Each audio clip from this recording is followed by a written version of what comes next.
άρχισα να κουράζομαι. Δηλαδή, άρχισα να κουράζομαι που το πρωί σκεφτόμουν κάθε πρωί της ζωής μου. Πρώτη σκέψη. Αν ήμουν όμως λίγο πιο αδύνατη. Τώρα δεν μπορώ να δείξω. Αυτό. Πρώτη σκέψη της ζωής μου. Κάθε μέρα, ξέρω εγώ, από 13 χρονών, ρε φίλε, και με 33, ας πούμε. Είναι δυνατόν? Γιατί είναι τόσο σημαντικό για μας? Το έχεις αποκωδικοποιήσει αυτό? Γιατί είναι τόσο σημαντικό? Γιατί έτσι μας είπανε ότι είναι σημαντικό. Και είναι για να αγαπηθούμε, δηλαδή... Για να μας αποδέχονται, να μας θεωρούν ωραίες. Εγώ είχα και τεράστιο θέμα αποδοχής και... Δηλαδή, μία φίλη μου είπε και με ξεκλείδωσε όταν της είπα θέλω να με αποδέχονται όλοι και να με συμπαθούν. Πώς να σου το πω? Και μου είπε, συγγνώμη, θες ο φασίστας της γειτονιάς σου να σε αποδέχεται και να σε συμπαθεί? Λέω, όχι, μου λέει, δεν θες όλοι να σε συμπαθούν. Δηλαδή, πραγματικά, μου ανατείναξε τον εγκέφαλο μια ζωή κόπων για να με συμπαθούν όλοι. Καταστράφηκε. Πώς ξεκινάω? Γιατί λέει. Τι χαμπάρια.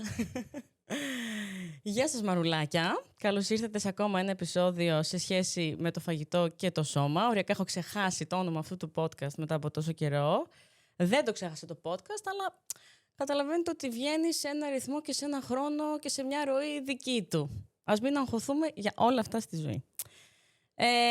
Είμαστε στο στούντιο γιατί έχουμε μια εξαιρετική καλεσμένη που εκτιμώ πάρα πολύ. Γεια σου, Αθηνά. Γεια σου, χαίρομαι πολύ. Και εγώ χαίρομαι. Η Αθηνά Τσαγκατάκη. Τσαγκατάκι. Έχω φίλη Τσαγκατάκη, γι' αυτό. Από την Κρήτη. Ο μπαμπάς. Ο μπαμπάς. Καμιά σχέση, πας? Συνήθως πάμε για δυσάρεστα τώρα τα τελευταία χρόνια. Αλλά, ναι. Αλλά μ' αρέσει. Και εγώ από Ρεθινό. Ναι. Πού? Καροτή. Η γιαγιά, πάνω από την Επισκοπή, εκεί. Ο παππούς Αλώνες, το τελευταίο χωριό του χάρτη σε ένα βουνό, κατάλαβες. Την Επισκοπή την ξέρω, τα άλλα δεν ξέρω. Πολύ ωραία, λοιπόν, Τσαγκαράκη, Αθηνόιντ, στα social, την ξέρετε. Τώρα, άμα ξέρετε εμένα, είμαι σίγουρη να ξέρετε και την άλλη. Καλά, δεν με ξέρετε, έτσι είπαμε. Πρέπει να σε κοιτώ και σαν έτσι. Ναι. Λοιπόν, Αθηνά, εγώ δεν σε ήξερα πολύ. Αυτή είναι η αλήθεια. Γιατί δεν ασχολούμαι πολύ με τα social media, με τη showbiz, με όλα αυτά. Δεν ξέρω γιατί. Βασικά από μικρή δεν πολύ παρακολουθούσα. Είμαι άνθρωπος που λένε references από διάφορες εκπομπές, από διάφορα serial και είμαι εγώ. Πάω σπίτι και. Γιατί? Πού ζούσες εσύ? Ναι, ήμουν κλεισμένη στο δωμάτιό μου. Δεν μ' άρεσε. Ότι ήταν έξω από το δωμάτιό μου. Δεν είχε τηλεόραση στο δωμάτιο? Όχι, εντάξει. Όχι. Και κάπως είχα αυτό το πρέπει να διαβάζεις, πρέπει να. Και το εξωτερικό, όπως είπα, δεν είχα πολύ διάθεση να μπαίνω βγαίνω από εκεί μέσα, οπότε κάπως το ζούσα εκεί. Λίγο απομονωμένη. Τέλος πάντων, οπότε ναι, σε αυτό το πλαίσιο, σε έμαθα πολύ πρόσφατα με τη φίλη μου την Αγγελική που με βοηθάει και στη μαρολοσαλάτα. Μου λέει για σένα, στα πλαίσια του να φέρουμε κόσμο, γιατί είναι ένα όραμα αυτό το πέρα που γίνεται, το οποίο θέλω να απλωθεί όσο περισσότερο γίνεται. Γιατί είναι ένα θέμα. Ευχαριστώ πολύ. Είναι ένα θέμα που πονάει. Οπότε καλό είναι να το συζητάμε, να το βγάζουμε από μέσα μας, να ταυτιζόμαστε, να το μαλακώνουμε, ώστε ο σκοπός όλου αυτού είναι να ζήσουμε αυτή τη ζωή, τη μικρή που έχουμε, όσο καλύτερα μπορούμε. Είναι αλήθεια. Ναι. Οπότε έτσι λίγο σε έψαξα και όσο περνούσε ο καιρός και μου είπες και το ναι και σε ευχαριστώ πάρα πολύ γι' αυτό. Χαρά μου. Το ψάξα μέχρι που χθες το βράδυ γινώντας από τις διακοπές μου έβαλα και είδα αυτό το πιρι-πιρι που έχεις κάνει για το σώμα. Ναι. Φανταστικό. Σε ευχαριστώ. Φανταστικό. Μεγάλο, περιεκτικό, to the point. Φαίνεται ότι έχεις κάνει πολλή δουλειά με αυτό το κομμάτι. Το έχεις σκεφτεί, το έχεις αναλύσει, έχεις παιδευτεί. Έχω. Έχω. Επειδή και 8 χρόνια ψυχοθεραπεία. Να το. Και επειδή είναι και θα τα πούμε κιόλας και στο podcast, από πολύ μικρή ηλικία, όπως συνήθως ξεκινάνε όλα τα προβλήματα, συνειδητοποίησα πολύ νωρίς ότι δεν είχα σχεδόν κανέναν άνθρωπο γύρω μου που να μην έχει πρόβλημα με αυτό. Με την εικόνα του, με το φαγητό, με τα κιλά του, με κάποιο άλλο χαρακτηριστικό του. Δηλαδή, κάπως όλο το κομμάτι της εικόνας που εμένα με ζόριζε όλη μου τη ζωή, συνειδητοποίησα ότι είναι πάρα πολύ ευρύ, εντάξει, κυρίως στις γυναίκες, αλλά και γενικά στους ανθρώπους ένα πλαίσιο μη αποδοχής. Πότε έγινε αυτό? Γιατί συνήθως και αυτό που συνέβη σε μένα, αλλά και αυτό που ακούω είναι ότι νομίζω ότι μόνο εγώ το περνάω αυτό. Ότι βασικά αυτό είναι το κανονικό. Που αυτά είναι δύο διαφορετικά πράγματα. Γιατί αν το κανονικό λες ότι όλοι το περνάμε, ή ότι μόνο εγώ ταλαιπωρούμε τόσο πολύ μες στο κεφάλι μου, δεν βλέπω κανένα να κάνει υπερφαγικά. Βλέπω ότι όλοι έχουν σωματάρι. Νιώθεις ότι είναι κάτι που το περνάς μόνος σου. Μου κάνει εντύπωση πολύ ότι το έχεις αντιληφθεί. Αντιλήφθηκα ότι άργησα αρκετά να καταλάβω ότι αυτό δεν είναι ok. Σίγουρα. Γιατί όταν όλες σου οι φίλες κάνουν δίαιτα, αν και εγώ κυρίως στο σχολείο και λίγο έτσι στα φοιτητικά μου χρόνια έκανα πάρα πολύ παρέα με αυτές τις φίλες που τρώνε αυτές και παχαίνουμε εμείς. Που είναι οι κλασικές μας φίλες. Ναι. Ψηλές, όλες αδύνατες και χωρίς πολλή προσπάθεια. Δηλαδή δεν ήταν ακόμα η φάση που όλοι κάνανε γυμναστική και υπήρχε ένα wellness. Είχα τις φίλες που τρώγανε junk και πάχαινα εγώ στο μυαλό μου. Οπότε υπήρχε για αρκετά χρόνια η αίσθηση ότι είμαι μία άτυχη ανάμεσα στις φίλες μου. Και αδικημένη. Ναι, και αδικημένη. Και γιατί εγώ να κάνω τόση προσπάθεια και πάλι να μην είμαι έτσι. Το οποίο ήταν τρομερά άδικο, γιατί δεν είχα με καμία από τις φίλες μου ίδιο σωματότυπο. Με καμία. Ούτε με μία. Οπότε, όταν άρχισα να έχω φίλες που είναι πιο κοντά σε μένα σε σωματότυπο ή σε ζητήματα και σε προβλήματα και να συνειδητοποιώ πόσο χρόνο της ζωής μας τρώμε, να αναρωτιόμαστε γιατί δεν είμαστε λίγο πιο αδύνατες. Άντε να ξεκινήσω, πω έχω αφαιθεί κτλ. Κάπου εκεί ένιωσα ότι δεν μπορεί να είναι ok αυτό, δεν μπορεί να είναι φυσιολογικό. Το μεγάλο μπαμ όμως, παρότι έκανα ήδη ψυχοθεραπεία, απλά είχα πιο βαριά θέματα να λύσω και άργησε λίγο να βγει στην επιφάνεια αυτό το θέμα, ήταν μέσα στην καραντίνα, που εκτός του ότι επειδή είχα πάρει την πρώτη μου αντικαταθλιπτική αγωγή και είχα πάρει 18 ωραιότατα κιλάκια και από εκεί που κάνω δίαιτα από τα 55 κιλά ήμουνα 83 κιλά, ας πούμε. Τώρα δεν ξέρω. Μέσα σε πόσους μήνες? Είναι trigger αυτό με τα κιλά, φαντάζομαι. Δεν ξέρω. Εντάξει, φαντάζομαι είναι συνηθισμένη, ενώ ότι αυτό είναι το concept του podcast. Ναι. Γύρω στα 2 χρόνια δεν ξεκίνησα 55. Απλά από τα 55 κιλά μου κάνω δίαιτα. Μπορεί και από λιγότερα κιλά συνέχεια σε μια δίαιτα. Και ξαφνικά, ρε παιδί μου, έχεις πάρει 20 κιλά, που 20 κιλά είναι ένα ανθρωπάκι ακόμα που κουβαλάς, σε ένα σώμα που ήδη είναι χοντρό από τα 50 κιλά. Οπότε, ναι. Μιλάμε για τη διαστρέβλωση. Αυτό. Ναι. Το θέμα είναι ότι τα social media έφτιαξαν αυτό το πράγμα μέσα στο μυαλό μου, άρχισαν να φτιάχνουν αυτό το πράγμα μέσα στο μυαλό μου, όπως και γενικά τα media χάλασαν και τον εγκέφαλό μας και το τι είναι φυσιολογικό.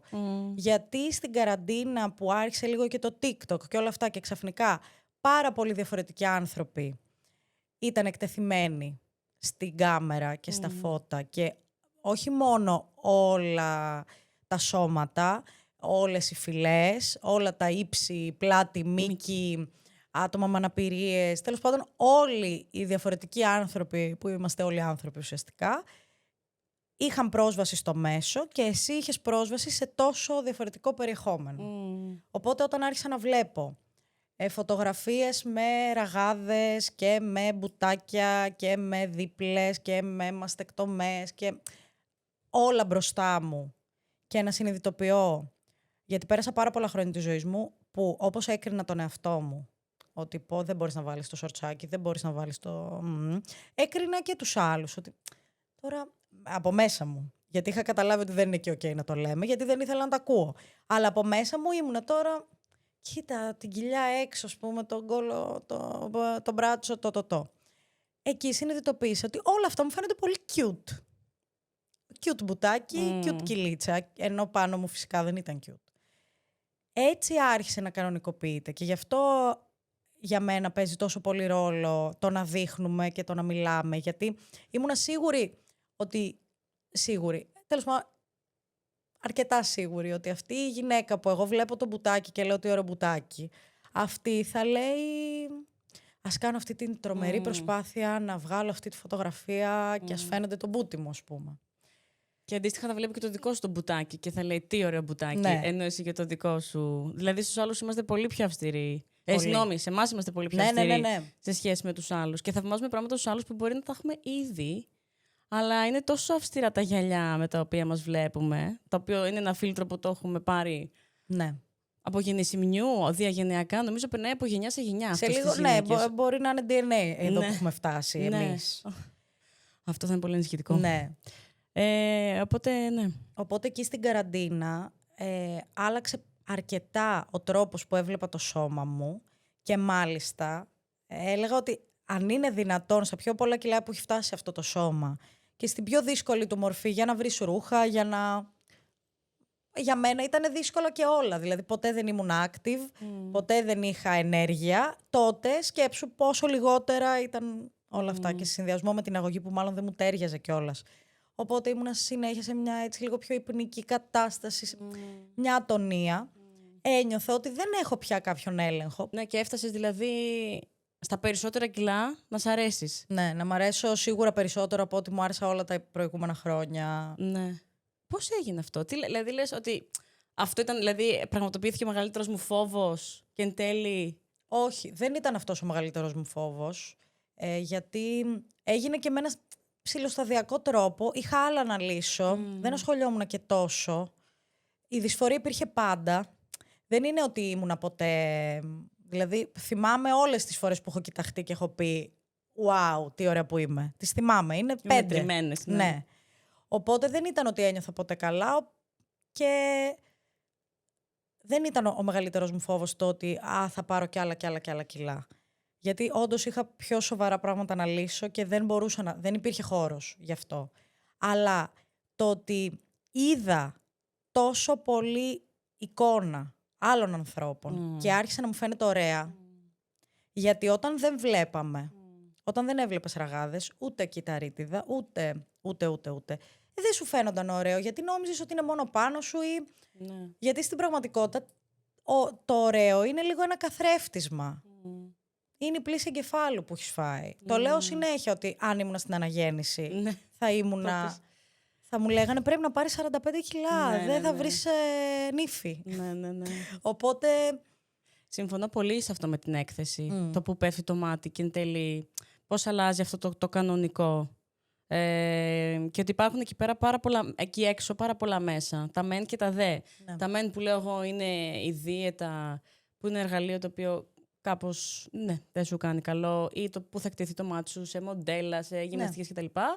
Και υπάρχουν και τα άλλα εργαλεία που είναι η διαισθητική διατροφή, που είναι το να αγκαλιάσεις το ανθρώπινο σώμα σε όλες του τις εκφάνσεις, να δεις και το διαφορετικό ή βασικά το κανονικό, γιατί λέμε διαφορετικό, είναι το κανονικό. Είναι το κανονικό ότι κάθε άνθρωπος... Υπάρχει ποικιλία, δεν ξέρω πώς να το πω. Είναι και αυτό, είμαστε και σε μια φάση τώρα, παρένθεση αυτό και disclaimer, που ψάχνουμε να βρούμε λέξεις για να μιλήσουμε γι' αυτό και είναι πάρα πολύ δύσκολο να χρησιμοποιήσουμε λέξεις χωρίς να έχουν μέσα μια συγκριτική βάση, μια υποτίμηση. Είναι λίγο δύσκολο, είμαστε σε μια μεταβατική φάση σε αυτό το κομμάτι. Τέλος πάντων, ναι, οπότε μαλακώνει το μέσα σου και το αποδέχεσαι περισσότερο. Δεν είχα δει ποτέ νωρίτερα κάτι που να μοιάζει με μένα. Δηλαδή, βλέπω τώρα Είσαι το τέρι μου, που είναι η μεγαλύτερη, μαζί με το ημερολόγιο της Bridget Jones, αυτές οι δύο. Έχω αυτά τα δύο references, που είναι οι μεγαλύτερες αποδείξεις της διαστρέβλωσης που μας έχουν πασάρει. Γιατί όταν εγώ ήμουν μικρή και ένιωθα ότι η Bridget ή η Vicky, η Στέλλα, ήταν τεράστια, δηλαδή στα μάτια μου ήταν μια γυναίκα τεράστια, τύπου ότι αν έμπαινε δεν θα χώραγε να περνάει από την πόρτα. Ωραία. Και τη βλέπω τώρα και λέω, μάλλον είναι πιο αδύνατη από ό,τι είμαι εγώ τώρα. Και προσπαθούσαν με μανία να μας την περάσουν ως ένα άτομο το οποίο, όπου μιλάμε δηλαδή ότι είναι στα πρόθυρα του, δεν μπορεί να περπατήσει και η γυναίκα ήταν μια κανονικότατη γυναίκα. Της εποχής φαντάζομαι και αντίστοιχα. Ή όταν είδα την καινούργια ταινία της Bridget Jones και έδειξε στιγμιότυπο από την πρώτη ταινία που είναι ντυμένη λαγουδάκι και δεν είναι απλώς ένα αδύνατο σώμα, δηλαδή φαίνονται τα κόκαλά της στους ώμους της. Και γυρνάω στη φίλη μου και της λέω δεν ήταν ποτέ χοντρή η Bridget Jones. Έτσι. Εγώ λέω γιατί τη θυμάμαι, ορκίζομαι να τη θυμάμαι πάρα πολύ, να έχει ένα πολύ ογκώδες σώμα και ήταν αποστεωμένη. Ναι. Δηλαδή, Δεν ξέρω γιατί πράγμα μιλάς, δεν το έχω δει, αλλά αυτή το τέρι μου. Άμα πας να δεις αυτή την εικόνα που είναι ντυμένη λαγουδάκι, ενώ ήταν η γυναίκα που πάλευε πάρα πολύ με το φαγητό και είχε όλο αυτό. Και ήταν το outsider ουσιαστικά, δεν ήταν η ωραία με τη στερεοτυπική έννοια. Οκ, τώρα με βάζει το κλίμα. Ναι. Ήταν αυτή που τη βλέπεις να τρώει chips πάνω στο κρεβάτι, ξέρεις, αυτά τα ντροπιαστικά. Ναι. Τα κανονικά δηλαδή. Ναι.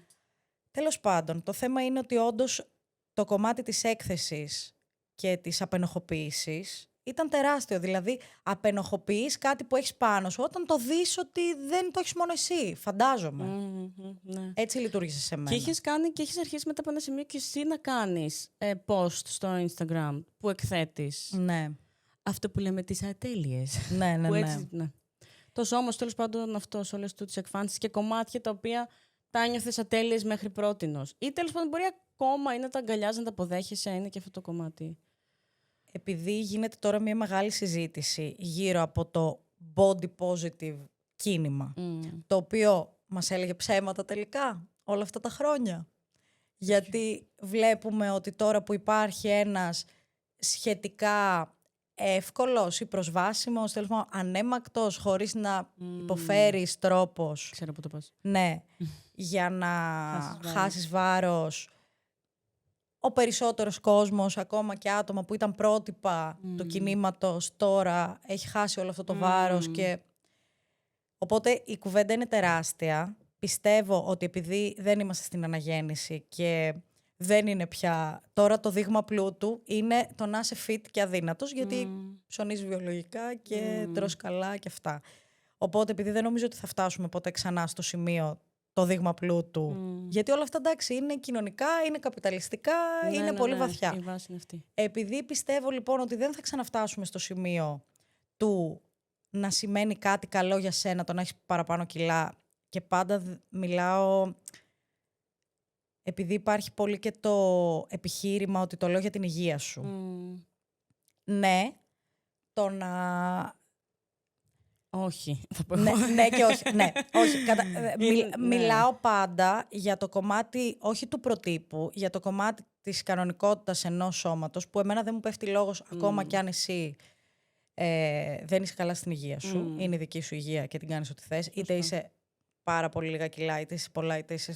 Δηλαδή, προβλήματα υγείας έχουμε όλα τα κιλά. Ακριβώς. Anyway, όταν λοιπόν δεν μιλάμε για κάτι το οποίο απειλεί τη ζωή σου σε σχέση με τα κιλά, είτε χαμηλά είτε πάνω, που και πάλι δεν μας πέφτει κανένας λόγος να το κρίνουμε αυτό το πράγμα. Για κάποιον άλλο άνθρωπο, ας ασχοληθούμε εμείς με τη δική μας υγεία.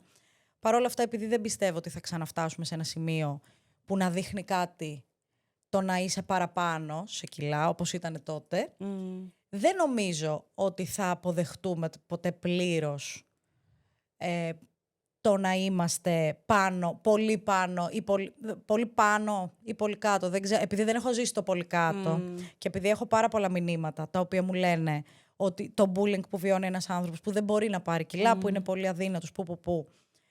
Και είναι αντίστοιχο, σίγουρα και για τους άντρες. Εγώ θυμάμαι στο σχολείο τα αδύνατα αγόρια δεν ήταν ok, αλλά ούτε και τα πολύ παχουλά. Δηλαδή πάλι υπήρχε και ένα τελείως διαφορετικό πρότυπο.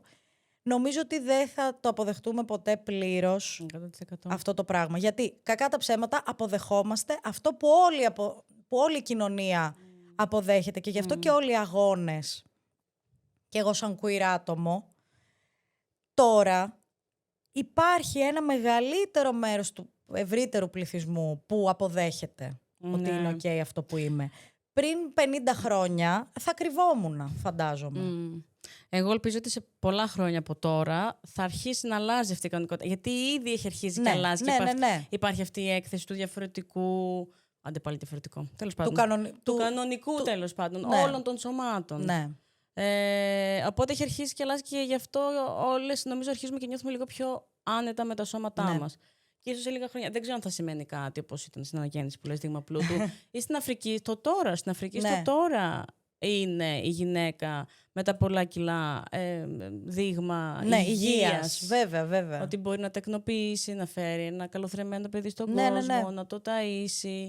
Απόλυτα ικανή, χωρίς να εστιάζουμε στα προβλήματα υγείας. Και το πρόβλημα υγείας είναι μια και καλυμμένη χοντροφοβία. Ναι, συμφωνώ. Γιατί είναι το κλασικό επιχείρημα κάποιου που δεν είναι το σώμα σου και απλά είναι απέναντί σου και σου λέει εντάξει, να χάσεις λίγο για να είσαι εσύ πιο... Ναι. Μαζί τα ανεβαίνουμε τα σκαλιά. Εγώ πραγματικά σε κανένα κιλό και σε κανένα σωματικό βάρος δεν ανέβαινα ξεκούραστα τα σκαλιά. Ναι. Ήταν θέμα σωματικής φυσικής κατάστασης. Ναι. Οπότε ναι. Να ρωτήσω κάτι. Πώς έφτασες σε αυτό το σημείο? Ποιο σημείο? Να σε απασχολεί το σώμα σου. Πότε ξεκίνησε? Ναι. Αυτό δηλαδή το κουβάρι, τη στιγμή 0 που θυμάσαι να λες θα αρχίσω να ασχολούμαι με το σώμα μου τώρα. Να με ασχολεί το σώμα μου και το φαγητό. Ναι, τώρα είναι η ώρα. Δυστυχώς ήταν πολύ νωρίς. Να κάνω εδώ. Ήτανε πολύ νωρίς και επειδή τα έχω αναλύσει όλα και αυτό που λέω και σε όλες μου τις φίλες τώρα που είναι μαμάδες, ότι που ανησυχούν αν κάνουν σωστή δουλειά, η προσπάθεια είναι τεράστια κτλ. Γύρω από αυτό το κομμάτι του... Γενικά. Και από το να μην περάσω στο παιδί, στο κορίτσι ειδικά, τα δικά μου και στο πώς να το φροντίσω, να τρώει καλύτερα από ό,τι τρώγαμε εμείς όταν ήμασταν μικρά, αλλά να μην του στερήσω γιατί όλα αυτά εκεί υπάρχουν. Ξέρεις, είναι πολύ μεγάλη πάλι. Προσπαθώ πάντα να τους θυμίζω, όχι από τη θέση της μαμάς, αλλά από τη θέση του παιδιού που έχει ταλαιπωρηθεί από αυτό το θέμα, ότι η κόρη σου θα αντιγράψει τον τρόπο που εσύ φέρεσαι στο δικό σου σώμα. Δεν θα αντιγράψει τον τρόπο που της φέρεσαι. Δηλαδή, έχω την κόρη μιας φίλης μου, η οποία μου φέρεται εμένα όπως της φέρεται η μαμά της. Δηλαδή, φαγές, μήπως να φας κάτι, τύπου 3,5 χρονών, και μου δίνει από τα δικά της μακαρόνια. Φάε κι εσύ. Αλλά στο δικό της σώμα είμαι σχεδόν σίγουρη ότι θα φερθεί όπως φέρεται η μαμά της στο δικό της σώμα. Τουλάχιστον στη δική μου περίπτωση. Όπως εσύ το βλέπεις διαφορετικά. Δηλαδή η μαμά της φέρεται με έναν όχι τόσο φροντιστικό τρόπο στο σώμα της. Ναι, όχι. Δεν ξέρω αν το δείχνει. Δεν ξέρω αν το καταλαβαίνει το παιδί. Εγώ ξέρω όμως πώς νιώθει η μαμά για το σώμα της. Και τι έχει περάσει και πόσο έχει δυσκολευτεί. Δεν το δείχνει, δεν θα πει ποτέ. Απλά εγώ πάντα προσπαθώ να υπενθυμίζω, γιατί έχω το δικό μου τραύμα βέβαια, ο καθένας με τα δικά του, ότι φρόντισε αυτό το κομμάτι σου. Γιατί λέμε ίσως ότι τα παιδιά δεν καταλαβαίνουν, που βέβαια η μαμά μου εμένα δεν το έκρυβε καθόλου το πρόβλημα της με το σώμα της και γι' αυτό και εγώ το υιοθέτησα. Η μαμά μου λοιπόν είχε τεράστιο πρόβλημα με τα κιλά από μικρή, παρότι μεγάλωσε αρκετά φτωχικά, οπότε δεν είναι ότι έφαγε ζάχαρη σε πολύ μεγάλη ηλικία, ενώ τρεφόταν πολύ καλά στο χωριό, βιολογικά, με τον καλύτερο δυνατό τρόπο, αλλά επειδή ο σωματότυπός της είχε ψωμάκια, ακόμα και όταν ήταν 50 κιλά, έβγαινε, μου έλεγε ο μπαμπάς μου που τη γνώρισε σε νεαρή ηλικία, ότι έβγαινε από τη θάλασσα και έκρυβε τα ψωμάκια της με τα χέρια της. Έβγαινε έτσι δηλαδή. Η οποία μιλάμε ότι ήταν μοντέλο. Ναι. Ένα φανταστικό σώμα. Τι σώμα, όχι γυμνασμένο, ένα σώμα που δεν τρώει επεξεργασμένα. Δηλαδή το έλεγα και γιατί σε μια θεία μου τώρα που βλέπαμε παλιές τις φωτογραφίες, ότι είναι σαν να είσαι πάρα πολύ γυμνασμένη.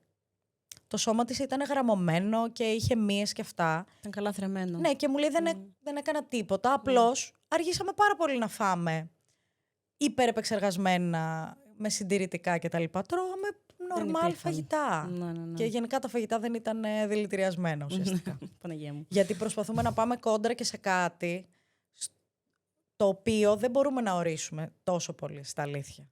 Δηλαδή λέμε τα λαχανικά, αλλά έχουν φυτοφάρμακα. Τα αυτά όσο λιγότερο επεξεργασμένα γίνεται, αλλά η πηγή τους δεν είναι η ίδια που ήταν. Και αυτό μου το είχε πει και μία ενδοκρινολόγος, τώρα πηδάω από θέμα σε θέμα, έτσι είναι ο εγκέφαλός μου. Ναι, μου είχε πει ότι, και με είχε απελευθερώσει αρκετά, ότι πρακτικά πολεμάμε κάτι που δεν είναι στον έλεγχό μας. Δηλαδή, εμείς για να είμαστε υγιείς, ας πούμε ότι για να είμαστε υγιείς πρέπει να είμαστε σε ένα βάρος που αντιστοιχεί στις διαστάσεις μας. Ναι, ωραία. Πλέον, για να το πετύχουμε αυτό, θέλει δεκαπλάσια προσπάθεια από ό,τι χρειαζόταν ένας άνθρωπος για να είναι υγιής πριν 50 χρόνια. Δηλαδή, κάποτε δεν σκεφτόταν κανείς, σκεφτόταν απλά να φάει για να έχει ενέργεια και να δουλέψει, να πάει στο χωράφι του, να πάει στη δουλειά του. Τώρα, χρειάζεται τόσος κόπος, τόση φαιά ουσία και τόσο χρήμα για να ψάξεις να βρεις το συνδυασμό των τροφών κτλ. Σε μια ζωή η οποία έχει 8πλάσιο άγχος και τρέξιμο και δουλειά κτλ. Και πρακτικά για να το πετύχουμε εμείς αυτό πρέπει να πάμε κόντρα στο ότι ο οργανισμός χρειάζεται τροφή. Δηλαδή όλα τα ζώα του πλανήτη και τα έμβια έχουν φτιαχτεί για να τρώνε. Λέει το σκυλί μας, γιατί όσο του δώσουμε τόσο θα φάει κατά πάσα πιθανότητα το μέσο σκυλί. Αντίστοιχα και σε εμάς το ίδιο ισχύει, απλά εμείς πάμε κόντρα σε μια πρωταρχική μας ανάγκη για να καταφέρουμε κάτι που παλιά ήταν αυτονόητο. Τρώγανε και επιβιώνανε. Και ήταν πολύ συγκεκριμένοι άνθρωποι που μπορεί όντως να είχαν κάποιο νόσημα και με αυτό να παλεύανε. Δεν ήταν ο μέσος άνθρωπος. Δεν πάλευε ο μέσος άνθρωπος για να έχει ένα υγιές σώμα. Ισχύει πολύ αυτό που λες, ότι τώρα έτσι όπως είναι τα πράγματα και η βιομηχανία χρειάζεται πολύ περισσότερη, αυτό που πες, φαιά ουσία και σκέψη να πεις ότι εγώ αυτή τη στιγμή αυτό δεν πρέπει να το επιλέξω γιατί ξέρω ότι θα μου κάνει καλό.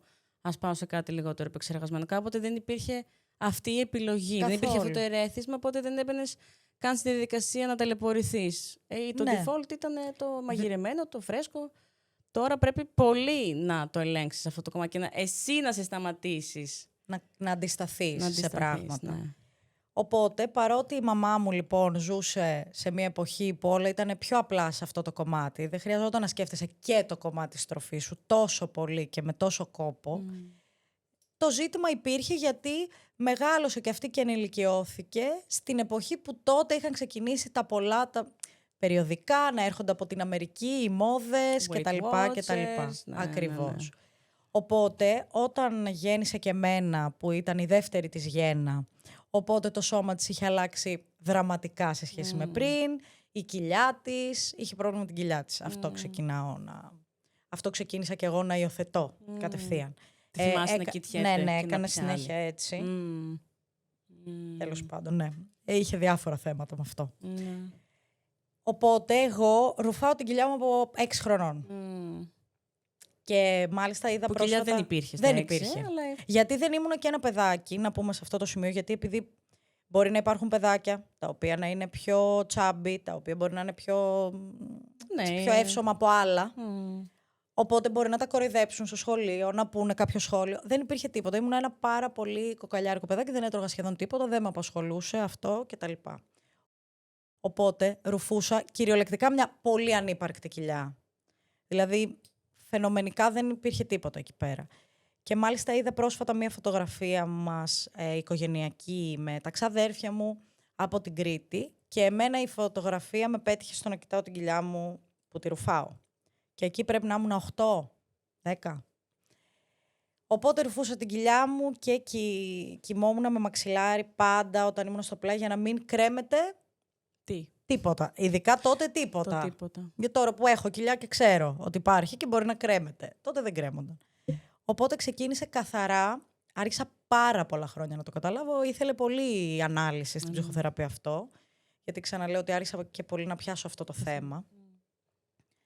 Οπότε ήταν καθαρά αντιγραφή, όπως και όλες οι υπόλοιπες συμπεριφορές. Γιατί η πρώτη μου ψυχολόγος μου είπε ποιος έχει άγχος στο σπίτι. Και εγώ πήγα να πω κανείς. Και ήταν σαν να πέρασε όλη μου η ζωή μπροστά από τα μάτια μου, που ήταν όλοι σαν μουρλί μες στο σπίτι. Αλλά αυτό ήταν το δικό μου κανονικό. Το να έχουν όλοι πάρα πολύ στρες για τα πάντα. Η μαμά έκανε και συμπεριφορές ελεγκτικές στο φαγητό. Για μένα, όχι. Όχι για σένα, για την ίδια. Αν προσπαθούσε να ελέγξει, αν έκανε δίαιτες. Ναι. Γενικά υπήρχε ένα κολλημένο χαρτί στο ψυγείο, έτσι. Μπορεί να μην υπήρχε. Δεν το θυμάμαι, για να είμαι ειλικρινής. Αλλά το ότι λέει ότι μέχρι το καλοκαίρι θα χάσω 10 κιλά. Κάθε καλοκαίρι. Ναι, το κάνει ακόμα και σήμερα, μετά από 30 χρόνια. Από όταν υπήρχα. Είναι σε όλα τα κιλά. Το κλασικό mode προσέχω. Ναι. Τώρα καλοκαίρι. Ας προσέξουμε. Θα φάμε σήμερα και από αύριο. Ναι, αυτό. Είναι αυτή η συζήτηση. Και τώρα έχω και τους δύο μου γονείς που είναι έτσι εδώ και 25 χρόνια. Μέχρι το καλοκαίρι, λοιπόν. Μέχρι το καλοκαίρι. Και λέω και προσπαθώ να τους εξηγήσω ότι σταματήστε να λέτε πράγματα που σας πιέζουν. Πιέζεστε και παίρνετε 10 κιλά μέχρι το καλοκαίρι. Γιατί έρχεται κατευθείαν αυτή η αίσθηση της στέρησης. Τέλος, πω, τα έχω κόψει όλα και τώρα τι θα κάνω. Το ξέρουμε, το έχουμε πάθει όλοι, το έχουμε ζήσει όλοι. Απλά επειδή εκείνοι δεν την κάνουν τη δουλίτσα την μέσα, εντάξει, δεν είναι τόσο απλό. Όχι, δεν είναι καθόλου απλό. Δεν είναι καθόλου απλό βασικά. Ναι. Οπότε ξεκίνησε πολύ νωρίς.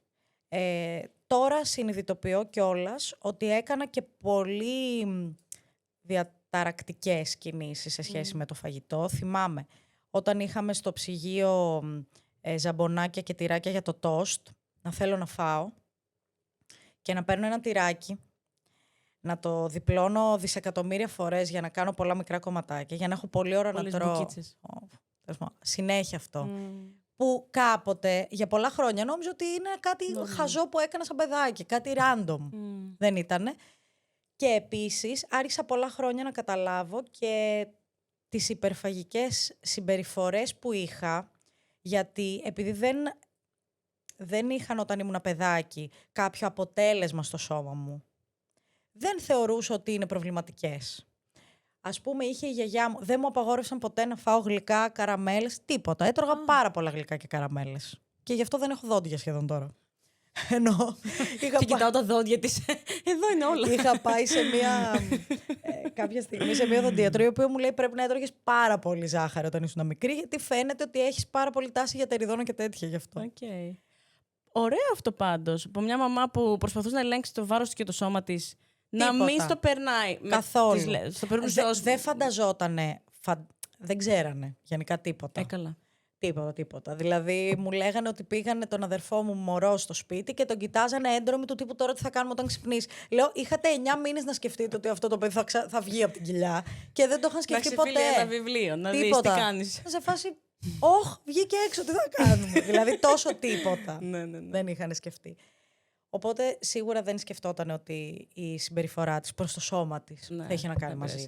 Σε καμία αλλά δεν προσπαθούσε να ελέγξει τέλος πάντων και το δικό σου φαγητό. Όχι, καθόλου. Οπότε τα τρώγες όλα αυτό. Αλλά είχε η γιαγιά μου κάτι αγαπημένες στις καραμέλες. Που τις έκρυβε μέσα στην τουλάπα, γιατί τσακώνονταν με την άλλη μου γιαγιά που τις έτρωγε.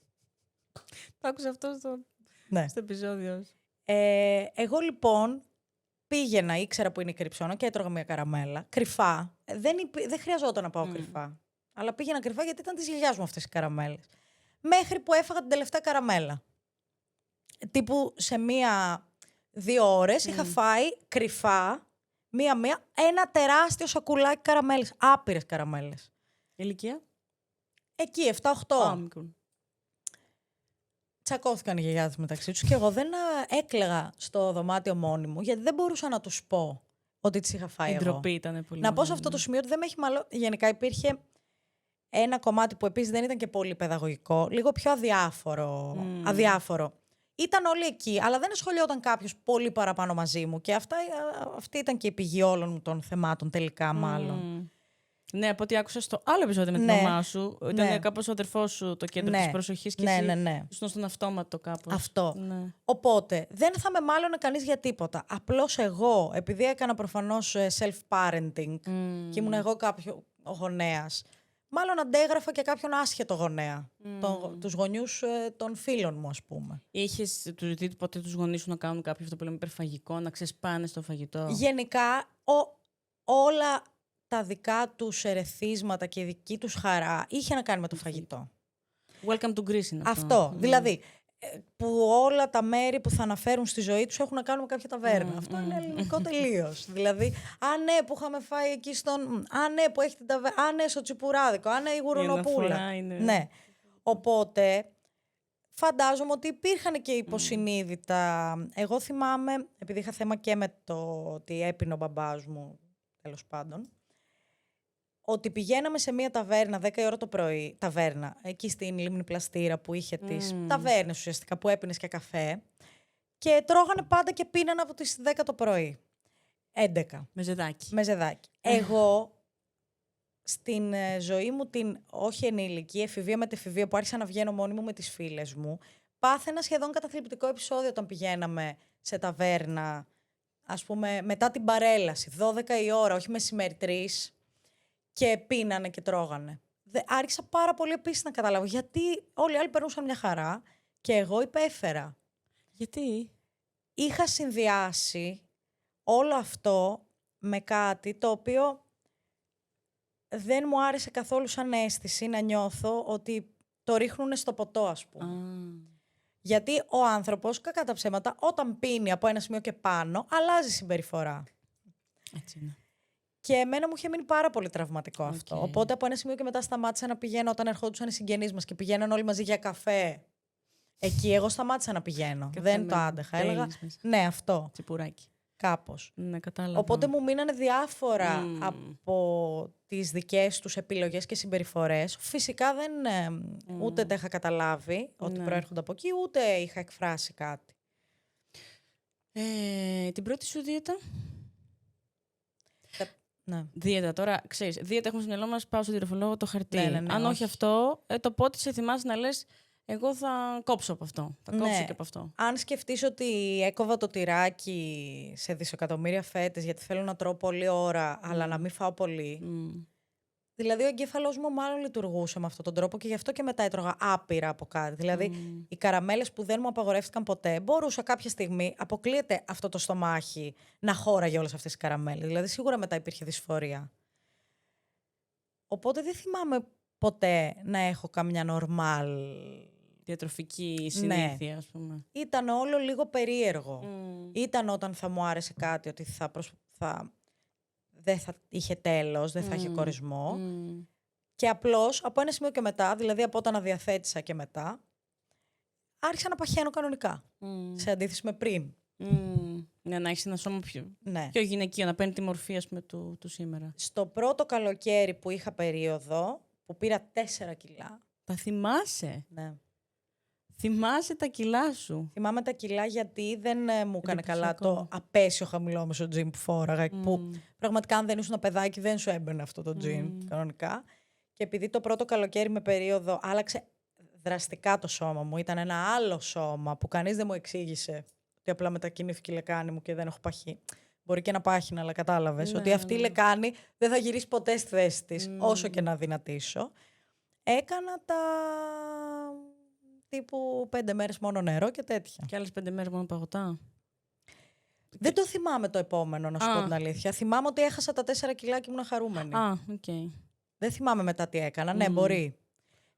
Συνήθως, αφού έχεις μπει σε πάρα πολλές στερήσεις, μετά από ένα σημείο ξεκινάνε και τα υπερφαγικά. Είχα, τώρα τύχη, θα το πω, δεν ξέρω. Γενικά χορταίνω εύκολα σαν άνθρωπος.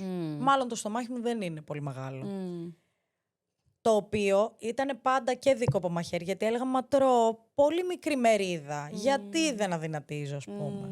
Γιατί εγώ πρέπει να κόψω και αυτή τη μερίδα στη μέση. Είχες σκεφτεί ότι αυτό μπορεί να είναι και ο λόγος που δεν αδυνατίζεις? Μπορεί. Γιατί ξέρεις τι συμβαίνει, ότι όταν δεν τρως πολύ, το σώμα. Ναι, κάπως κρατάει. Ο μόνος σκοπός του σώματος αυτή τη ζωή είναι να σε κρατήσει στη ζωή όσο καλύτερα μπορείς. Και γι' αυτό σου δίνει και τα σήματα του κορεσμού. Αν δεν υπήρχε κορεσμό, φάει κορτσάρα μου, ατέλειωτα. Ή το οτιδήποτε, τον πόνο, την κούραση, όλα αυτά τα εκφράζει να σου πει κάνει ένα βήμα πίσω. Οπότε όταν δεν τρως πολύ και δεν του δίνεις αυτό που χρειάζεται, σου λέει δεν μου δίνει, ωραία, ας κρατήσω, γιατί αυτή, ξέρεις, δεν καταλαβαίνει τι κάνεις δίαιτα. Νιώθει ότι σε κάπου δεν έχει φαγητό. Σίγουρα ποτέ. Και δεν καίει. Ναι, σίγουρα ποτέ δεν έτρωγα τα απαραίτητα θρεπτικά ή με καλούς συνδυασμούς κτλ. Σαν φοιτήτρια τώρα ούτε καν, δεν το συζητώ. Επίσης και αυτό με το συνδυασμό είναι μύθος, θα το πω μετά. Ναι, θέλω να πω ρε παιδί μου, δεν είναι ότι θα έτρωγα τις φυτικές μου ίνες και το ένα μου και το άλλο μου. Θα έτρωγα τορτίγια με τυρί όλη μέρα, από το πρωί στο βράδυ, ενώ όλα μου τα γεύματα. Δεν υπήρχε δηλαδή ποικιλία, ούτε τα απαραίτητα. Άρα ούτε θρέψη, ούτε ενέργεια. Τίποτα από τα δύο. Αλλά σίγουρα δεν είμαι το άτομο που θυμάμαι, άρχισα πάρα πολύ. Δηλαδή, εκεί με αυτά τα πρώτα αντικαταθλιπτικά συνειδητοποίησα ότι τρώω ποσότητες.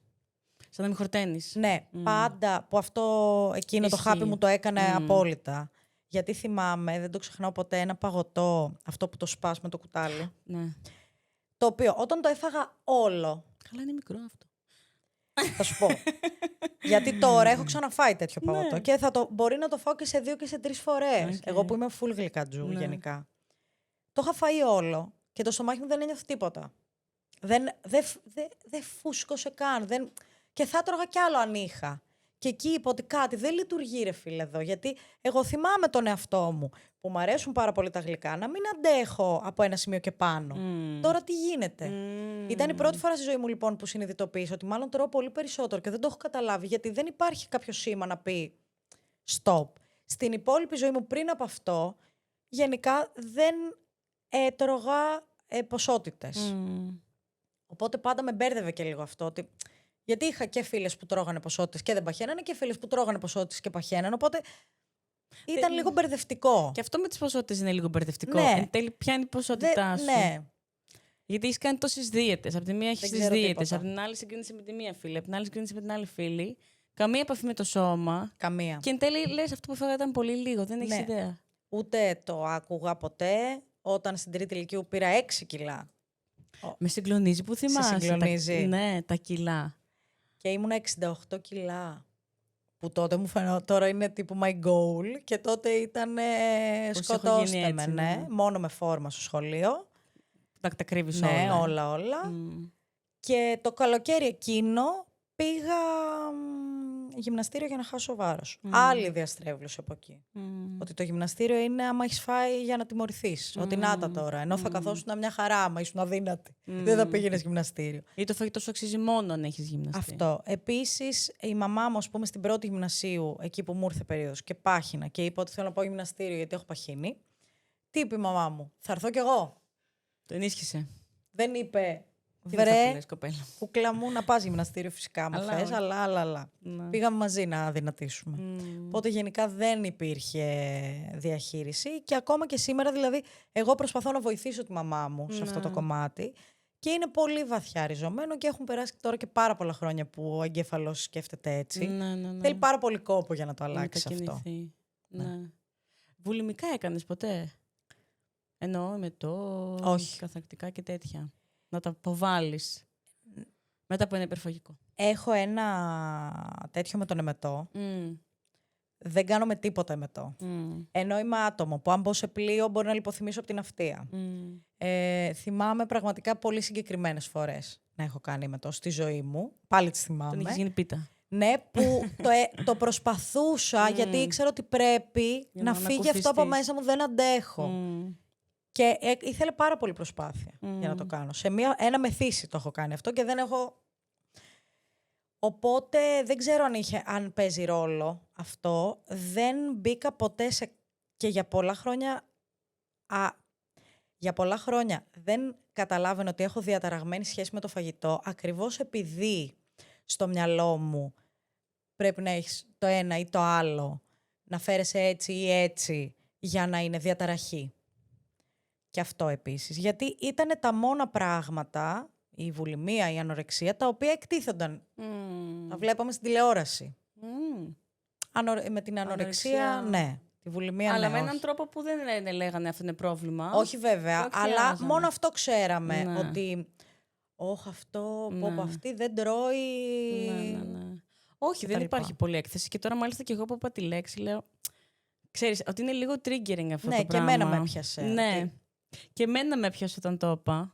Αλλά από την άλλη λέω, αυτό λέει αυτά τα πράγματα. Πρέπει να εξοικειωθούμε με αυτά, γιατί είναι μέρος της ζωής και μόνο όταν τα αγκαλιάσεις και τα αποδεχτείς και δεις ότι πραγματικά αυτό είναι κάτι το οποίο είναι πρόβλημα, τότε θα απευθυνθείς να ζητήσεις βοήθεια. Και αυτό που πες πραγματικά έχει μεγάλη ουσία, γιατί μόνο τον έχεις κάποιο...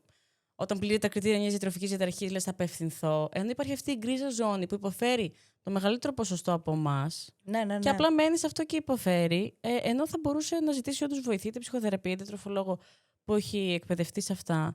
Να φύγει από αυτό το κομμάτι. Γιατί δεν είναι αυτή η ζωή. Έχουμε να αγχώνεσαι τόσο πολύ με το σώμα και με το φαγητό. Έχουμε μεγαλώσει με το καρότο μαστίγιο πάρα πολύ. Δηλαδή, εμένα η ίδια μου γιαγιά, ο αγαπημένος μου άνθρωπος στον κόσμο, που έχει περάσει κατοχή και μπερδεύτηκε πάρα πολύ από ένα σημείο και μετά, που δεν ήμασταν όλοι αδύνατοι. Η γιαγιά μου ήταν τούμπανο, δηλαδή έκανε χωράφι όλη τη ζωή από 10 χρονών. Δεν χρειάστηκε ποτέ να πάει γυμναστήριο, ούτε να μειώσει τη μερίδα της. Όταν άρχισε να έχει φαγητό να φάει, έτρωγε κανονικά. Αλλά υπήρχε επειδή όντως έτρωγα λίγη ποσότητα φαγητού, δεν έφαγες τίποτα, φάε λίγο, δεν τέλειωσες τη μερίδα σου, έλα φάε, εγώ για ποιον τα έκανα. Αλλά με το που άρχισα να παχαίνω, γιατί πια είχα περίοδο και το σώμα μου είχε αλλάξει και μπορεί να πάχαινα και λίγο πιο εύκολα και αυτά, πάχυνες λίγο.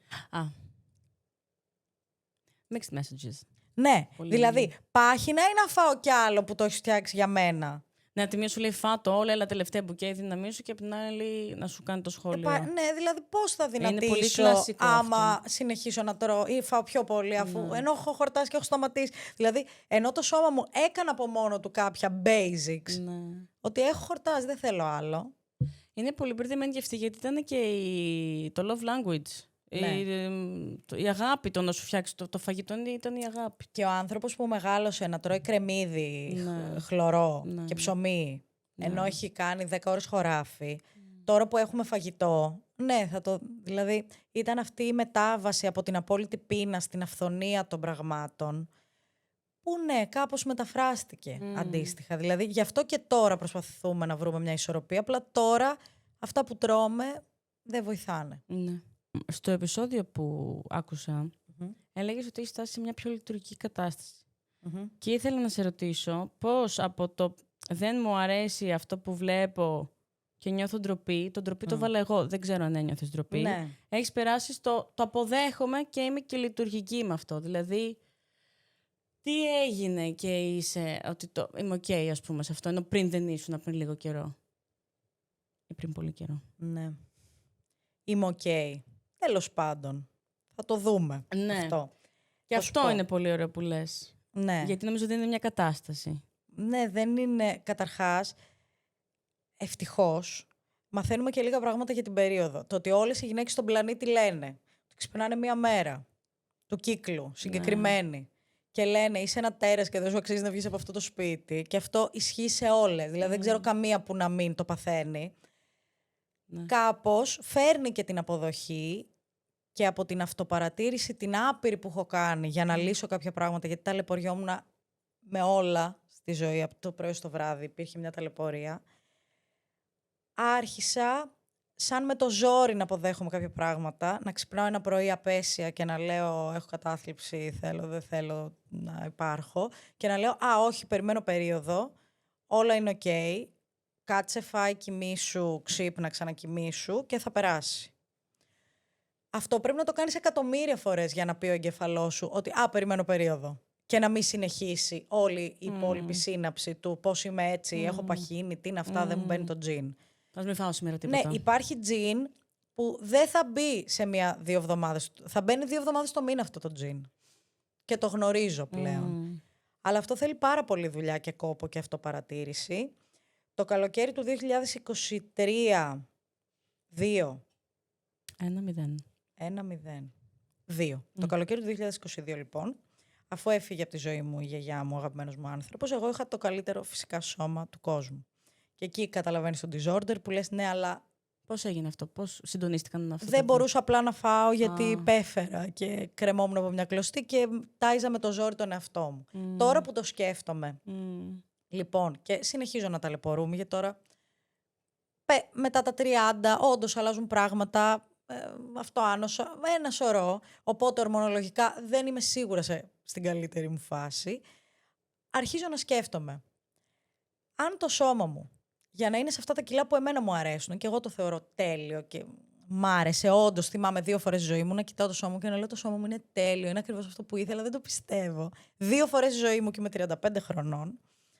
Αν το σώμα μου λοιπόν, για να είναι σε αυτά τα κιλά που εγώ θεωρώ τέλεια, χρειάζεται να έχω ένα τοστάκι το οποίο όλη μέρα να προσπαθώ να το φάω για να μην υποσιτιστώ. Ή με άλλα λόγια, αν χρειάζεται κάποιος να έχει πεθάνει για να είμαι. Αν πρέπει να πεθάνει όλο το σόι για να έχεις εσύ, να ζεις 60 κιλά. Ή να με έχει χωρίσει η πρώτη μου κοπέλα. Να σου πω κάτι. Θα πεθάνουμε έτσι κι αλλιώς. Ζήσαν τη ζωή τους. Ναι. Δηλαδή, αν για να είναι αυτό το σώμα σε αυτά τα κιλά πρέπει να υποσιτίζεται, μάλλον δεν είναι. Surprise, surprise. Μάλλον δεν έχει φτιαχτεί για να είναι σε αυτά τα κιλά. Γιατί καμία καλή διατροφή και προσπάθεια δεν με έφτασε ποτέ στα 59 κιλά. Ποτέ ξανά. Η ασιτεία σε έφτασε. Ναι, μόνο η ασιτεία και η στενοχώρια με έχει φτάσει. Τώρα, το πότε θα το αποδεχτώ αυτό είναι μία άλλη συζήτηση. Γιατί άμα από 0 μέχρι 30 σκεφτόμουν ότι αυτό είναι το ιδανικό και εκεί πρέπει να φτάσω και απλά δεν τα καταφέρνω, θέλει την προσπάθειά του. Και όταν ακόμα και τα πρότυπα, νομίζω, είναι αυτά που είναι. Δηλαδή, υπάρχει και η άλλη κουβέντα, αλλά κάπως πάλι αυτό το γενιακό έχουμε ποτιστεί όλα αυτά τα χρόνια που υπάρχουμε να ξέρουμε το αδύνατο, το έτσι είναι το αυτό. Αυτή η γαμμένη σύγκριση. Ναι. Δηλαδή, εγώ όσο καλά και αν νιώθω με το σώμα μου τα τελευταία χρόνια, όταν βγαίνω στην παραλία και βλέπω αυτό. Είμαι ένα σκουπίδι. Παθαίνεις. Ναι, παθαίνω. Ναι. Οπότε, γι' αυτό είπα και μάλλον ότι είναι μια κατάσταση εν τέλει του να σ' αρέσει το σώμα σου.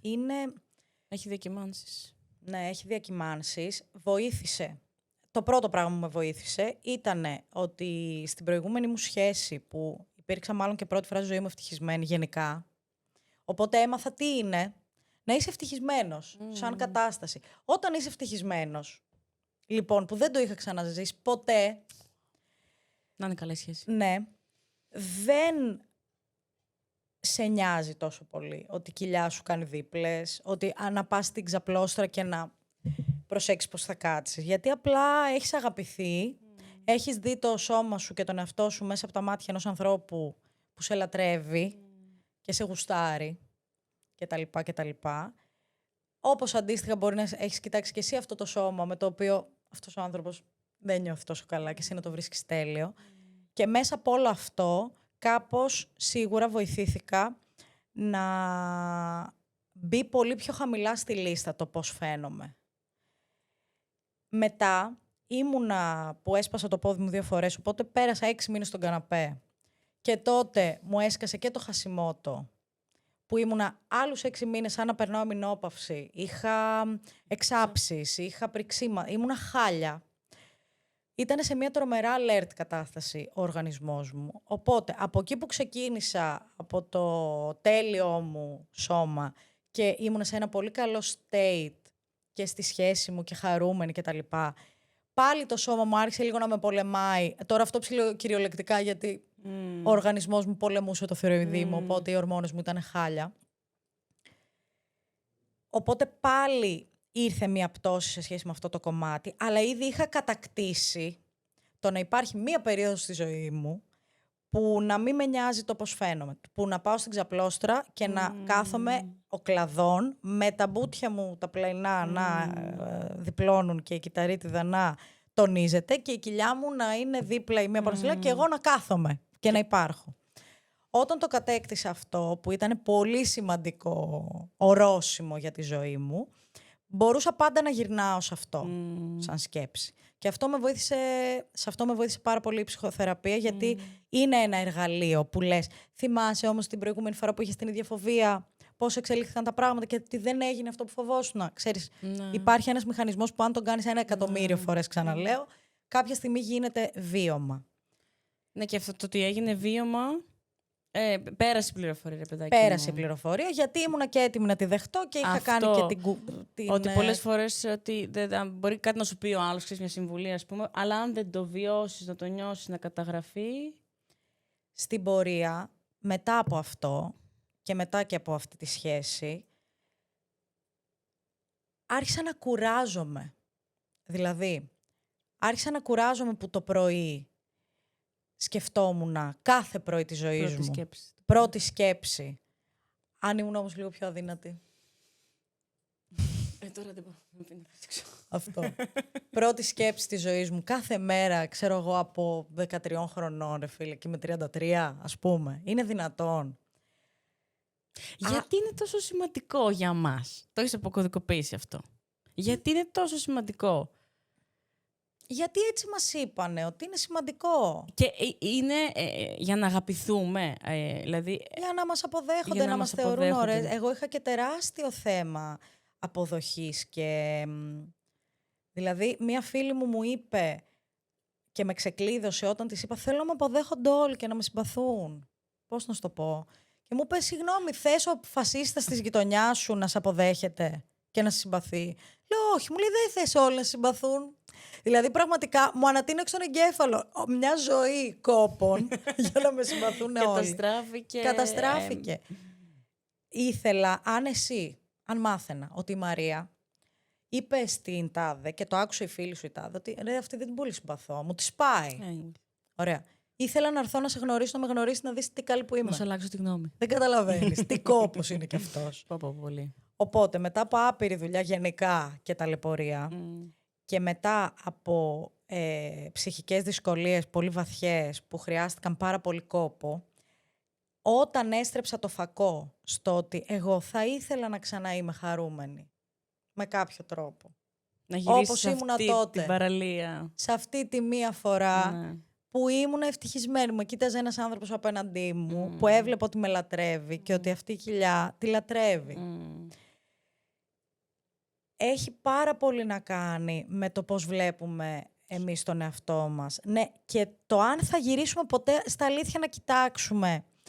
Κάποια στιγμή έλεγα, επειδή ήξερα ότι όταν μιλάς στον εαυτό σου πρέπει να προσέχεις τι του λες, και εγώ δεν είχα προσέξει ποτέ τι του έλεγα και του έλεγα μόνο απέσια πράγματα. Άρχισα λοιπόν, επειδή δυστυχώς έχω πάρα πολλές φίλες οι οποίες αντιμετωπίζουν ακριβώς τα ίδια θέματα με την εικόνα, άρχισα να σκέφτομαι και να διορθώνω την σκέψη μου και τα λόγια που έλεγα μέσα στο κεφάλι μου, γιατί έλεγα ότι στην Μαρία δεν θα το έλεγες ποτέ αυτό. Τα μπράτσα της φίλης σου της τάδε είναι τέλεια. Η κοιλιά της, τα μπουτάκια της, αυτό, το ένα το άλλο. Και εκείνη τα μισή. Θα μίλαγες ποτέ, θα της έλεγες που πας έτσι.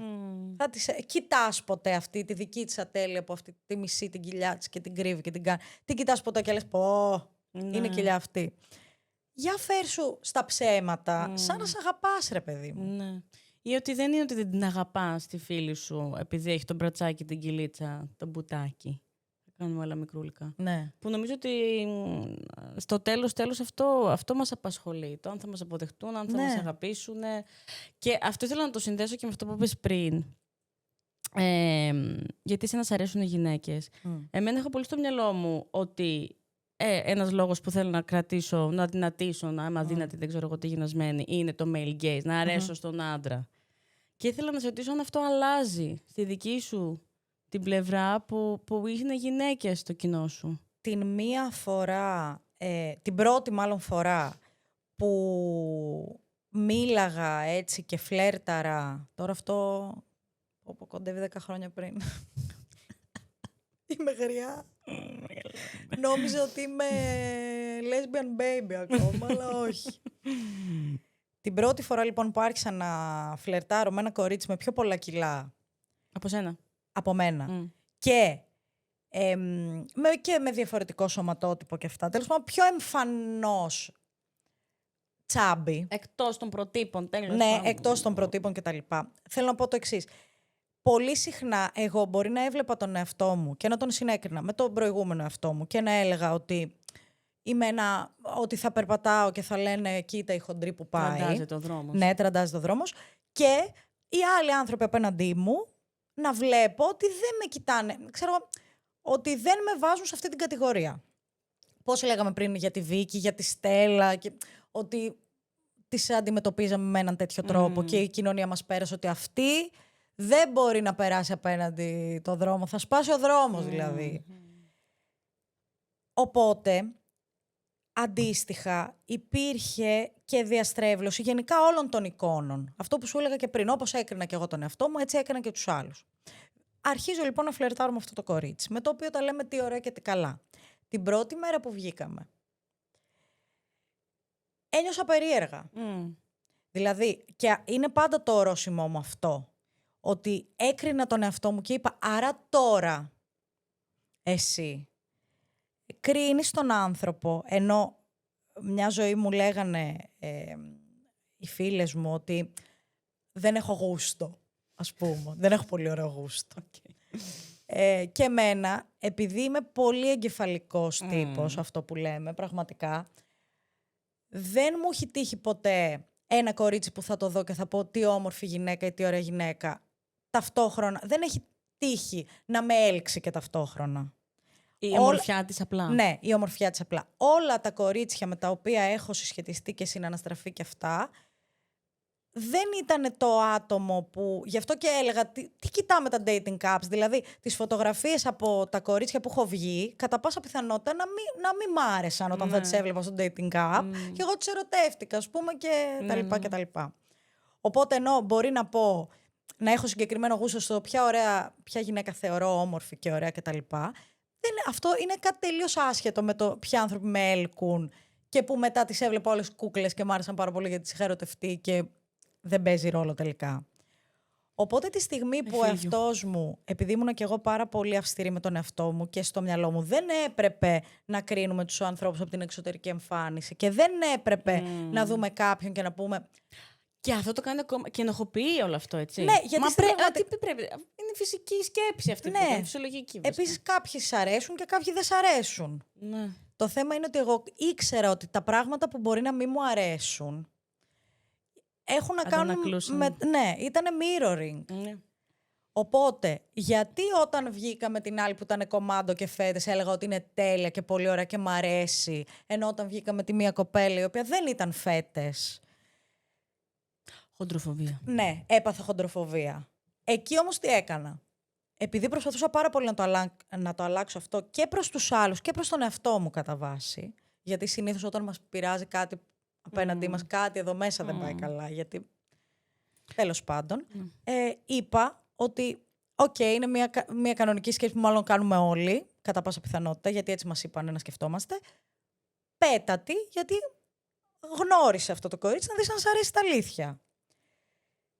Και επειδή προχώρησε λίγο αυτή η κατάσταση και βγήκαμε και αρκετά και κάναμε σεξ και αυτά, οπότε εγώ ήρθα και σε επαφή με ένα άλλο σώμα που δεν είχα ξανασυναναστραφεί, γιατί έτυχε οι 3 μου πρώτες κοπέλες να είναι γυμνάστριες και 3.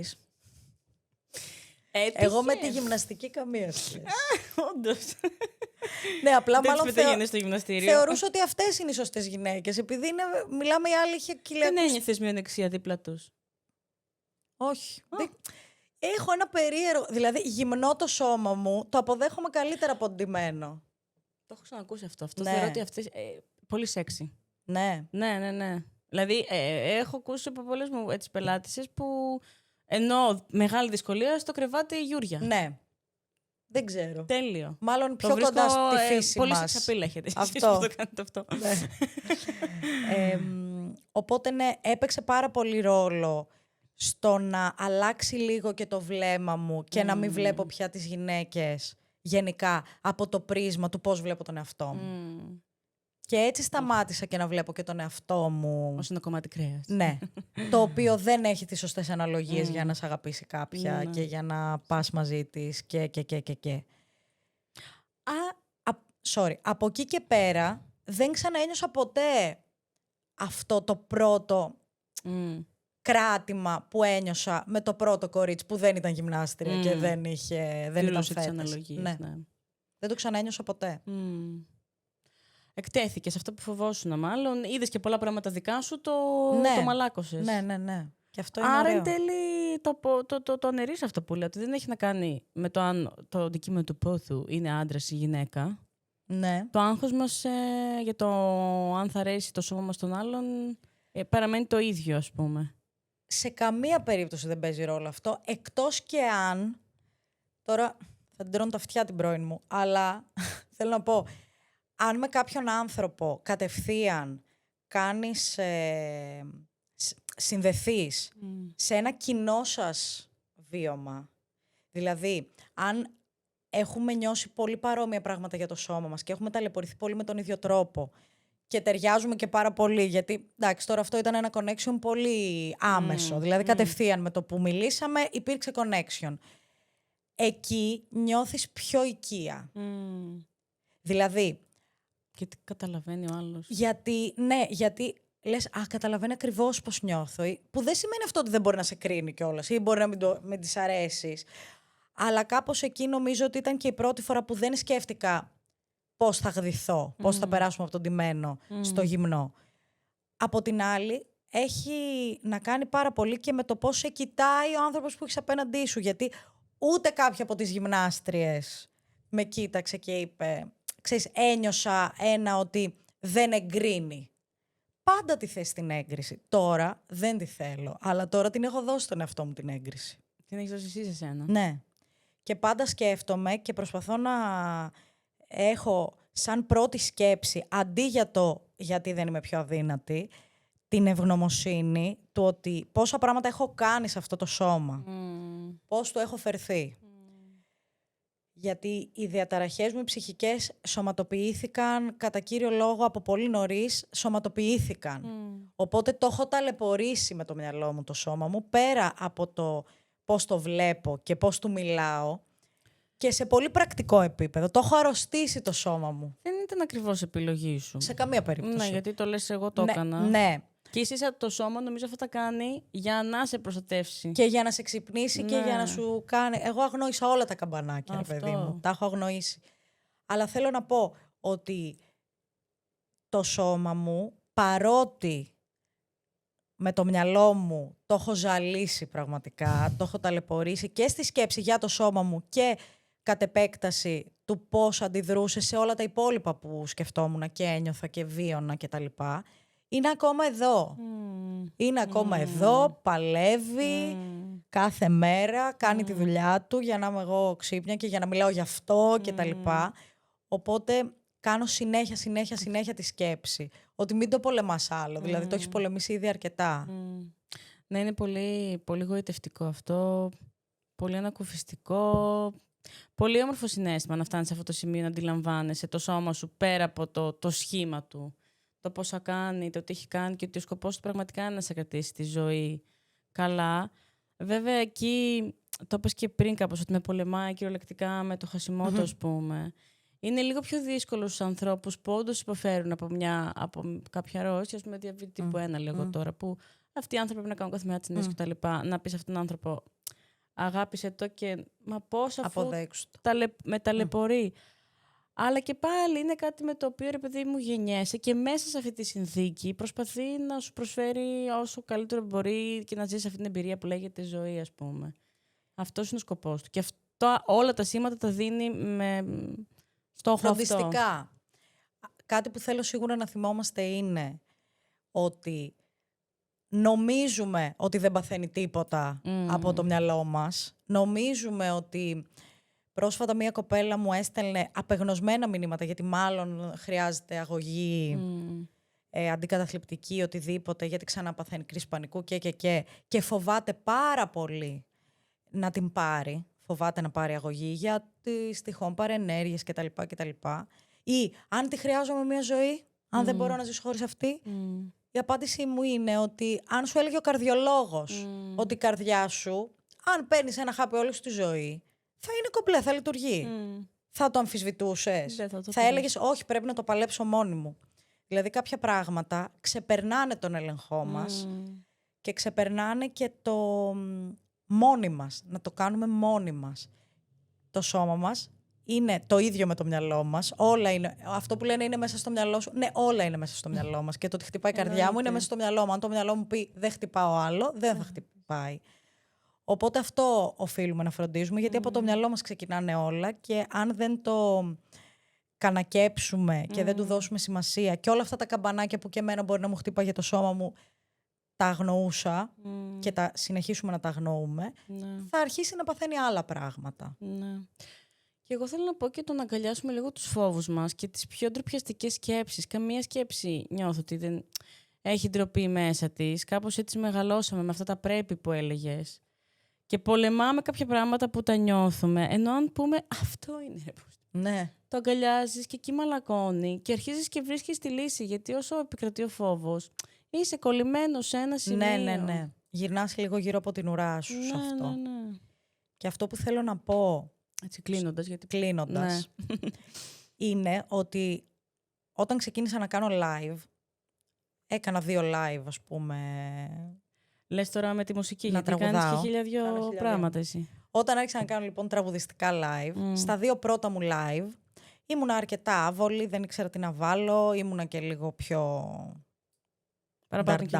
Παραπάνω κιλά από τώρα, στήθος πολύ, γενικά όλα ήθελα να τα κρύψω. Τέλος πάντων, δεν μπορώ να πω ότι με έβλεπα σε αυτές τις εικόνες και έλεγα τι ωραία που είμαι. Ξεκινάει η νέα σεζόν. Και μου λέει η φίλη μου η Πινελόπη Αναστασοπούλου, που θα της το χρωστάω αυτό, γιατί... Λοιπόν, τελείωσε όλο αυτό με το κρύψιμο. Με την κελεμπία. Όλο αυτό τέλος.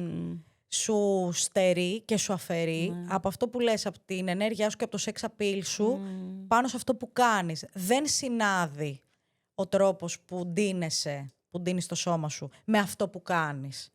σου αφαιρεί. Με αυτό που νιώθεις. Ναι. Με ανάγκασε σχεδόν. Πήγα σπίτι της, δοκίμαζα εκεί ρούχα, μπλα μπλα μπλα. Εγώ της έλεγα, μα τι θα μου κάνει από τα ρούχα σου, μου λέει και αυτή. Ναι. Και στο πρώτο μου live, λοιπόν, εκείνης τη σεζόν, φόρεσα ένα κατακόλλητο, όταν λέμε κολλητό εννοώ, η κοιλιά μου είχε bump. Κόλλος φυσικά, όλα και μπράτσα έξω φυσικά. Ό,τι ανασφάλεια υπήρχε. Δηλαδή μόνο δεν έβαλα. Δηλαδή μόνο δεν έβαλα ένα προβολέ στο προγούλι μου να φαίνεται 100%. Η αυτοπεποίθηση που είχα σε εκείνο το live, παρότι όλα ήταν στο φως, δεν συγκρίνεται με τίποτα. Και από τότε δεν το ξαναέκανα ποτέ σε κανένα live το να κρύψω πράγματα. Και στο τελευταίο live τώρα στη Θεσσαλονίκη ήρθαν 2 κοπέλες. Έχω ακούσει πολλά κομπλιμέντα και πολύ αγάπη παίρνω και σε ευχαριστούμε και πολύ γλυκά πράγματα. Σου αξίζουνε. Σε ευχαριστώ. Έρχονται 2 κοπέλες και μου λένε, έχεις το πιο ωραίο σώμα που έχουμε δει στη ζωή μας. Επιτέλους! Το επιφανειακό κομπλιμέντο. Ναι. Που χρειαζόμουν. Το χρειαζόμουν, ρε φίλε. Γιατί εγώ τι έκανα, το έδειξα όλα. Ναι. Και κάποιοι άνθρωποι ήρθαν και μου είπαν 5 πρώτα λεπτά δεν κοιτάω. Δεν ακούγαμε τι έλεγες, γιατί λέγαμε τι μέση είναι αυτή. Όλοι το χρειαζόμαστε, το κομπλιμέντο μας. Εγώ έχω μια σκέψη, αλλά εσύ πού το αποδίδεις όλο αυτό? Αυτό το φανταστικό που ένιωθες, που έβαλες αυτό το κατακόλλητο που λες και λες το ζήσα. Ξέρεις τι νομίζω ότι είναι? Ότι άφησα το κομμάτι της ντροπής, του ότι όλοι δεν ξέρω τι σκεφτόμαστε, όλοι θα σκέφτονται ότι αυτή δεν μπορεί να σταματήσει να τρώει συνέχεια, που μπορεί και να ισχύει κάποιες μέρες ή και όλες. Αλλά δεν είναι δικό σου πρόβλημα. Ναι, δεν είναι δικό του πρόβλημα. Και κοίτα. Όταν απλά το δείχνεις, όπως όταν πας στην παραλία και κάθεσαι, και δεν κάθεσαι ποζάτη για να είναι όλα random στη θέση του, και κάποιος σε βλέπει, απλά να υπάρχει και τα βλέπει όλα, δεν κρύβεις τίποτα, είναι απελευθερωτικό. Είναι το ίδιο όπως όταν μίλησα για την ψυχική μου υγεία, που όλοι νομίζανε ότι είμαι ο πιο ευτυχισμένος άνθρωπος στον κόσμο. Και ο μεγαλύτερος μου φόβος ήταν ότι άμα τους πω ότι εγώ είναι όλα ψέματα αυτά, δεν είμαι έτσι, ούτε νιώθω έτσι, ούτε σκέφτομαι έτσι, θα φύγουν τρέχοντας. Και επειδή τα έδειξα όλα και ο κόσμος συνέχισε να με αγαπάει το ίδιο με πριν. Και ακόμα περισσότερο. Και ακόμα περισσότερο. Και να χαίρεται και να με χειροκροτάει και... Τελείωσε. Τελείωσε αυτό εκεί για μένα. Νομίζω αυτό είναι ένα μεγάλο κομμάτι που φέρουμε, είναι η ντροπή. Νιώθουμε ντροπή. Δεν τα καταφέραμε. Είναι άλλο να μη σ' αρέσει το σώμα σου και άλλο να νιώθεις ντροπή. Και αυτό είναι πολύ σημαντικό να το διαχωρίσουμε στο κεφάλι μας. Ότι άλλο δεν μ' αρέσουν τα δάχτυλά μου, αλλά άλλο τα κρύβω, νιώθω ντροπή. Μπορεί να μας αρέσει το σώμα μας ή κάποια σημεία του σώματός μας, αλλά αυτό είναι. Πάρ' το και βγες. Οπότε ναι, μάλλον το αποδέχτηκες εσύ εκείνη τη στιγμή. Και γενικά για μένα το sex appeal, η ομορφιά, είναι ένα σύνολο. Δηλαδή το ότι εσύ μπήκες εκείνη τη στιγμή σε αυτό το ρόλο. Ναι. Νομίζω ότι σε ανέβασε level, ευχαριστήθηκες εσύ. Ένιωθες εσύ όμορφα με σένα. Ναι. Και εκεί είναι που νίκησες κάτι στην πραγματικότητα. Δεν είναι ότι θα νικήσω την πείνα μου.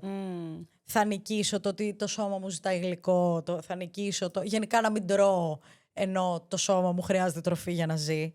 Είναι το να νικήσω το ότι υπάρχω ακόμα σε αυτόν τον πλανήτη και δεν έχω εξαφανιστεί και έχω την τύχη να αναπνέω κάθε πρωί και εγώ ασχολούμαι με το αν ο κόλλος μου ήταν λίγο μικρότερος. Θα έμπαινε σε αυτό το τζιν. Είναι αστείο. Ναι, είναι αστείο. Και δεν είναι κιόλας. Ωραία. Ευχαριστώ πάρα πολύ. Εγώ ευχαριστώ. Υπέροχη κουβέντα. Ένιωσα πολύ άνετα, ελπίζω κι εσύ. Και εγώ το ίδιο, κι εγώ. Δεν έχω να δώσω κάποιο τελευταίο μήνυμα. Είπαμε μηνύματα. 40 τελευταία μηνύματα. Όποιος σας άρεσε, κρατήστε το. Δεν ξέρω αν θα είναι το τελευταίο του καλοκαιριού, αλλά να πούμε ένα καλό καλοκαίρι. Να μην πούμε καλό καλοκαίρι, κοντεύει πια. Καλά, ναι. Χριστούγεννα. Κοντεύουν Χριστούγεννα. Καλά Χριστούγεννα. Ίσως για το καλοκαίρι θα έδινες κάτι. Τώρα που είναι έτσι λίγο πιο δύσκολη εποχή, γιατί εκτίθενται περισσότερα πράγματα. Να σκέφτεστε και τέτοια. Αυτό το παιδάκι που έχετε μέσα σας, το οποίο απλά καθόταν όπου να είναι, με ό,τι τρόπο να είναι, και έτρωγε τα φρουτάκια του, τα πλημμένα απλά από το... Εντάξει, πλύντε τα και λίγο παραπάνω, από τη θάλασσα και δεν το ένοιαζε. Δηλαδή, αν ακόμα και αυτό το παιδάκι, το βάλουμε να κάτσει με πόζα για να μην, το έχουμε χάσει το παιχνίδι. Ναι. Να γυρίσουμε εκεί. Δεν μας νοιάζει. Βγείτε απλά έξω. Πολεμάμε, ναι. Κάντε τα μπανάκια σας. Άντε, φιλιά, καλό καλοκαίρι.